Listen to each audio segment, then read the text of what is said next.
तो हवन बढ़ा देता है शरीर के अंदर पानी की गति को और हमारे पर्यावरण के अंदर। और पानी की गति को बढ़ाने से क्या लाभ होता है और इससे हमारे शरीर को और अन्यतर क्या-क्या लाभ होते हैं? देखो, पानी की एक नॉर्मल गति है पर्यावरण के अंदर, बड़ी ही अनोखी और बड़ी ही अलग बात मैं आपके सामने प्रेज़ेंट कर रहा हूँ, ये मेरा खुद का अनुभव है।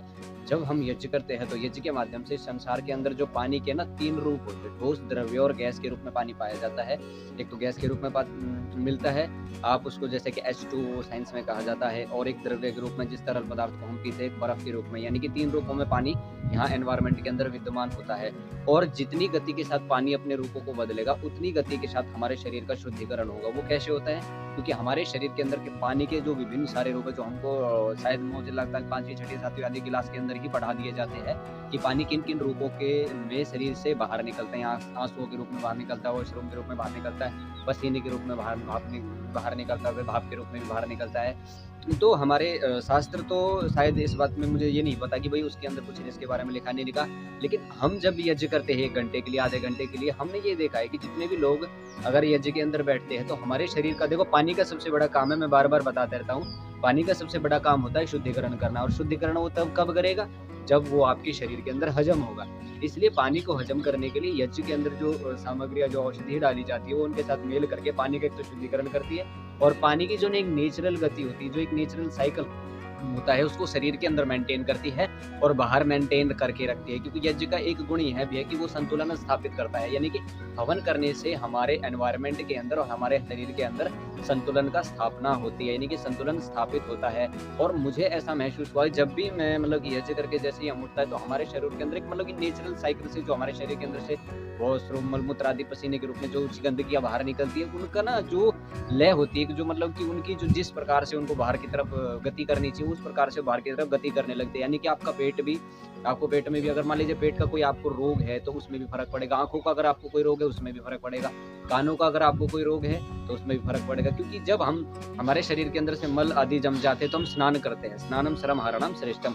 तो स्नान के माध्यम से शरीर से पानी को बाहर निकाला जाता है। पानी को नहीं, गंदगी को बाहर निकाला जाता है। तो इस प्रकार से मुझे ऐसा आभास हुआ कि हमारे एनवायरनमेंट के अंदर जो जल चक्र है उसकी गति बढ़ जाती है यज्ञ करने से। इसलिए शायद ऐसा कहा जाता है हमारे वेद शास्त्रों में कि वर्षा के लिए यज्ञ करें, यानी कि वर्षेष्टि यज्ञ बोलते हैं, पुत्र कामो यजेत वर्षेष्टि कामो यजेत, यानी कि अगर आपको वर्षा करानी है तो यज्ञ करें। पहले समय में हम थोड़े नाटकों के रूप में टीवी के ऊपर आदि दिखाते तो है, सीरियल बना करके, कि भाई जब कहीं बारिश नहीं होती, खेतों में पानी की जरूरत होती है, तो वहां पर एक बहुत बड़ा यज्ञ का अनुष्ठान किया जाता है, जैसे होलिका में करते हैं, होलिका में दहन करते हैं। तो क्या होता है कि फिर बादलों में वो जो ना इस धूम्र के कारण इसके संतुलन स्थापित हो जाता है, और वहाँ एक प्रकार का पता नहीं कैसा एक मतलब कि आप समझ लो केमिस्ट्री की भाषा में चलो, एक रासायनिक प्रक्रिया ऐसी घटती है कि पानी वहाँ से बरसने लगता है। इसलिए वर्षेष्टि यज्ञ भी किया जाता था। तो मुझे ऐसा ही लगा कि ताकि पानी यहाँ से भाप बन करके जल्दी ऊपर की तरफ चला जाता है, और जितना भी पानी होता सारा का सारा संघनित होकर के, यानी कि इकट्ठा होकर के ऊपर की तरफ चला जाता है, हल्का होकर के ऊपर की तरफ ज़्यादा मात्रा में चला जाता है, और उतनी ही गति के साथ फिर वो ज़मीन के नीचे आ जाता है, यानी कि पानी के रूप में आ जाता है, और उतना फिर पेड़ों को फ़ायदा होता है। अब देखो, एक इसमें मेरी जो मतलब कि खुद की जो सोच है, मैं क्या सोचता हूँ, यानी कि देखो, पानी से हमारे शरीर का निर्माण हुआ, सभी जानते हैं कि पानी से हमारे शरीर का निर्माण हुआ, अग्नि, जल, वायु, पृथ्वी, आकाश। साइंस इस बात को मानती है, लेकिन हमारे शास्त्र तो इससे भी ऊपर चले गए, वो तो इससे ऊपर की बात करते हैं। वो चला हमारा टॉपिक नहीं है, लेकिन उसके बारे में भी कभी ना कभी हम बात करेंगे।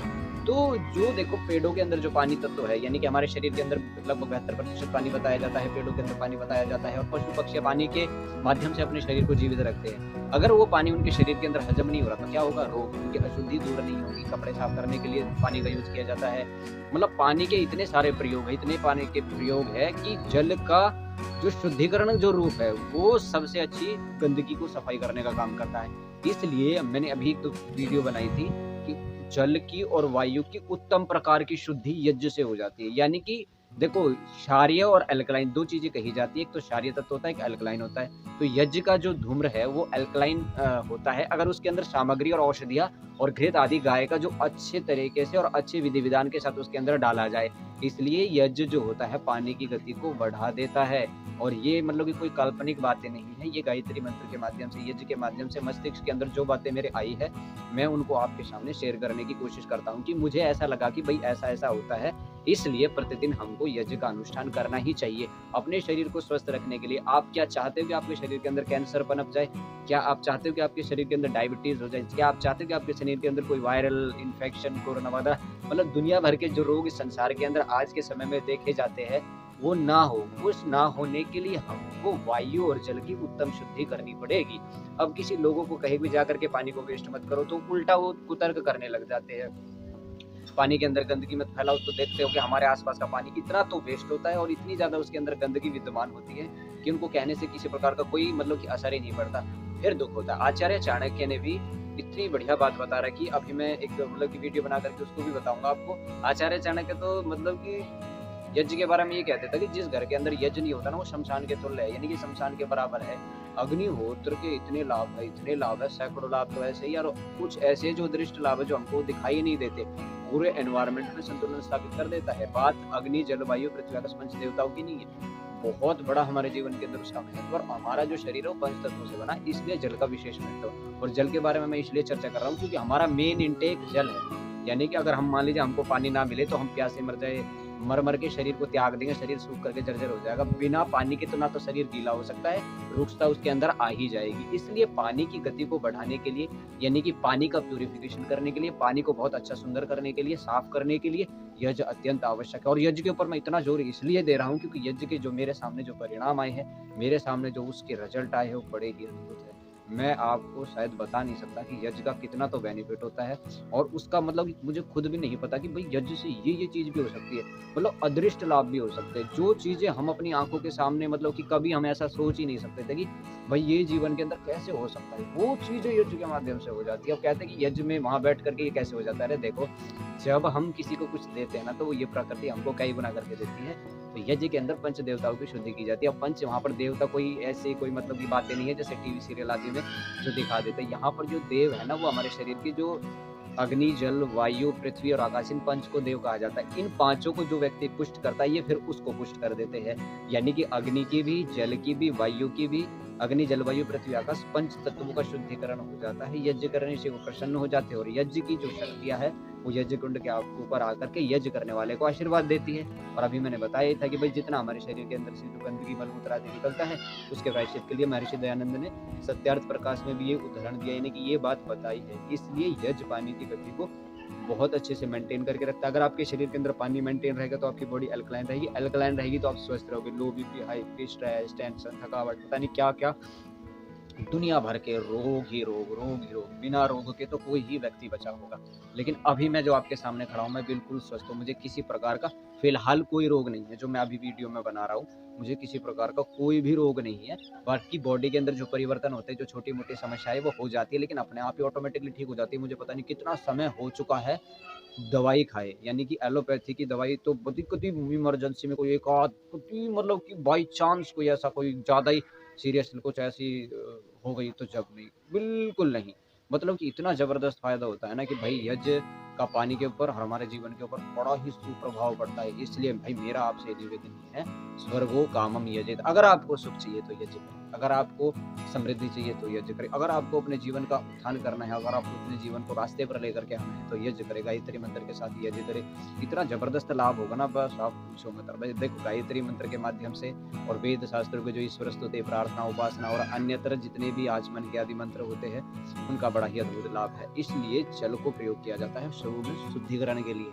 तो जल जो होता है पानी की गति को इंक्रीज करता है, बढ़ा देता है। और मेरा आपसे यही निवेदन बार बार मैं करता हूँ, एक बार करके, यानी कि एक बार थोड़ा बहुत ऐसा करके तो देखो क्या होगा। मान लीजिए 150-200 रुपए का, ये बच्चे भी तो खर्च कर देते हैं ना, 150-200-300 रुपए तो बच्चे ही खा जाते हैं। तो प्रतिदिन अगर हम यज्ञ करेंगे तो हमारे घर के अंदर कितना बड़ा लाभ होगा, सुख शांति रहेगी, कोई आपस में नहीं लड़ेगा, कि कोई हमारे घर के अंदर कोई अनिष्ट नहीं होगा, कोई एक्सीडेंट नहीं होगा, कोई हमारे घर के अंदर कोई ऐसा दुख नहीं आएगा, कोई ऐसा क्लेश नहीं आएगा। जो मतलब अपरिहार्य चीजें है वो तो घटेंगी, भाई मृत्यु अपरिहार्य है, ये तो आएगी, ठीक है। कुछ चीजें ऐसी है, सुख दुख ये आते हैं, लेकिन यज्ञ जहाँ होता है वहाँ क्या होता है, सुख का विस्तार हो जाता है, वहाँ इनकी मात्रा में काफी हद तक फर्क पड़ जाता है। और मैं पानी के बारे में इसलिए बता रहा हूँ क्योंकि पानी हमारे जीवन का मेन इंटेक है, यानी कि बिना पानी के व्यक्ति जीवित नहीं रह सकता। भोजन के बिना इससे ज्यादा भोजन के बिना तो ज्यादा दिन जीवित रह सकता है, लेकिन पानी कम। और फिर इसके बाद तो प्राण होता है, भाई प्राणों के बिना तो सभी को पता है कि व्यक्ति जीवित रह ही नहीं सकता। इसलिए मेरा विनम्र हाथ जोड़ करके निवेदन है, यज्ञ में जा ऐसा कर लो, जहाँ भी यज्ञ होता है ना वहीं जा करके बैठ जाए।